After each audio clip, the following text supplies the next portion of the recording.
kita baca dulu 1 Korintus 15. Kalau saudara buka Alkitab saudara 1 Korintus 15, itu mengenai kebangkitan.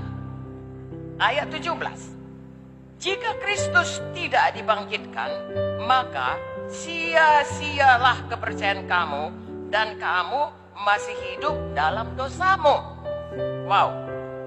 Jadi kalau Yesus tidak bangkit, Yesus tetap mati, sesudah dia disalibkan, dia tidak bangkit, maka sia-sialah iman kita. Karena tebusan Tuhan Yesus itu tidak berkenan. Mengapa Yesus bangkit? Dia bangkit untuk membenarkan kita bahwasanya korbannya sudah diterima dan kita bangkit bersama Yesus dalam satu hidup yang baru. Hidup yang kekal di bumi ini sampai ke sorga. Haleluya. Makanya ini benar-benar kabar baik.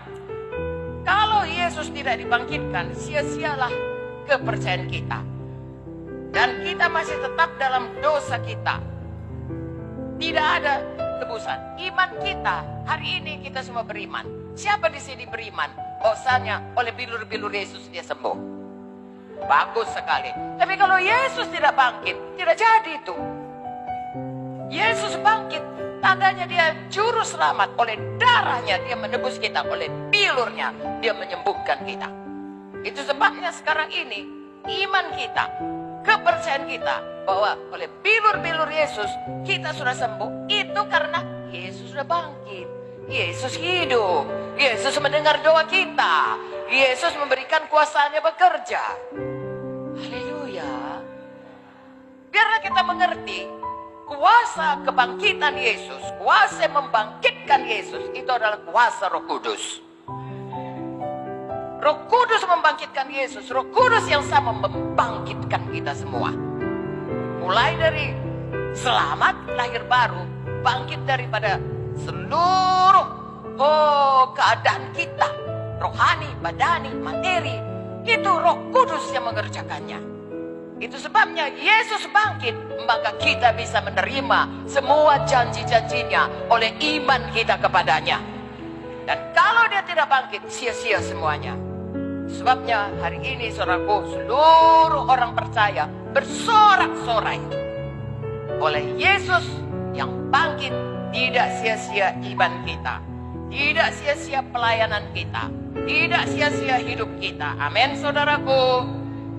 Saya bacakan bahasa Indonesia sehari-hari, 1 Korintus 15, 17-18. Kalau Kristus tidak dihidupkan kembali, maka kepercayaanmu hanyalah impian belaka. Ini berarti kalian masih dalam keadaan berdosa dan tidak mempunyai harapan sama sekali. Ini berarti pula orang Kristen yang sudah meninggal juga tidak punya harapan hidup kekal. Tapi puji Tuhan, Yesus sudah bangkit. Tidak sia-sia semuanya iman percaya kita. Dosa kita sudah diampuni dan hidup kekal menjadi milik kita. Katakan amin. Jadi tidak ada harapan, sia-sia semua hidup di dunia ini tanpa kebangkitan Yesus. Maria dia berbuat baik, dia menyediakan semua rempah-rempah. Kenapa? Karena dia tidak mengerti hal ini. Dia tidak tahu bahwasanya Yesus sudah bangkit dari kematian. Yesus sudah mengalahkan kematian. Kubur tidak bisa menahan Yesus. Kuasa Roh Kudus, kuasa kebangkitan telah mematahkan semua kuasa maut. Sehingga Yesus bangkit dan kuasa yang sama sekarang bekerja dalam kita yang percaya kepada Yesus. Oh, haleluya saudaraku. Sehingga dengan demikian kita tidak hidup hanya sekedar kekuatan manusiawi ataupun kekuatan secara pemikiran logika duniawi. Kita hidup melampaui hal itu. Amin saudaraku. Sama seperti Yesus dibangkitkan oleh kuasa Roh Kudus dengan kuasa yang supranatural, maka kuasa yang sama sekarang bekerja pada kita yang percaya kepada Yesus.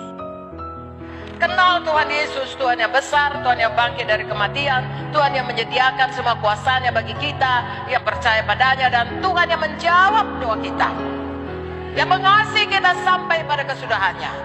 Lagi kita berdosa pun dia masih mengasihi. Saudara belum lahir, saya belum lahir, dia sudah mati di kayu salib.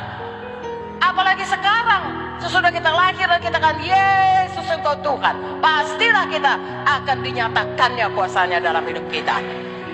Pilih selalu percaya kepada Tuhan. Amin. Bagaimanakah supaya kita bisa berharap yang besar ini? Lagi-lagi kuncinya, jangan lupa firman Tuhan. Kenapa Maria hanya berharap berjumpa mayat? Lupa. Padahal Tuhan sudah memberitahukannya. Kenapa dia takut tidak ada yang menggulingkan batu? Lupa dia. Oh, Yesus sudah berjanji dia akan bangkit. Saya bacakan Lukas 24 ayat 6. Malaikat itu berkata, ia tidak ada di sini. Yesus telah bangkit. Ingatlah apa yang dikatakannya padamu ketika ia masih di Galilea, yaitu bahwa Anak Manusia harus diserahkan ke tangan orang-orang berdosa dan disalibkan, dan akan bangkit pada hari yang ketiga. Maka teringatlah mereka akan perkataan Yesus itu. Hari ini saya dan saudara ingat semua apa kata Tuhan. Terima semua apa janji Tuhan. Itu sebabnya kalau kita mau mengharapkan yang besar-besar dalam kita, tolong firman Tuhan hidupkan dalam hati kita. Buku Yohanes berkata, Roh Kudus bisa menghidupkan dan mengingatkan kita selalu. Amin. Tetapi untuk itu saya dan saudara tolong kaya dengan firman. Isi hati dengan firman. Amin. Kolose 3:16 berkata, hendaklah perkataan Kristus diam dengan segala kekayaannya di antara kamu. Hendaklah ajaran Tuhan Yesus penuh berkat itu meresap ke dalam hatimu. Lalu saudaraku, perkataannya yang menjadi iman itu akan menurunkan kuasa kebangkitan bekerja menggenapi iman saudara. Haleluya. Dan kalau firman Tuhan ini hidup dalam hati kita, maka kita akan mengharapkan perkara-perkara besar dari Tuhan. Dan firman Tuhan tidak pernah gagal.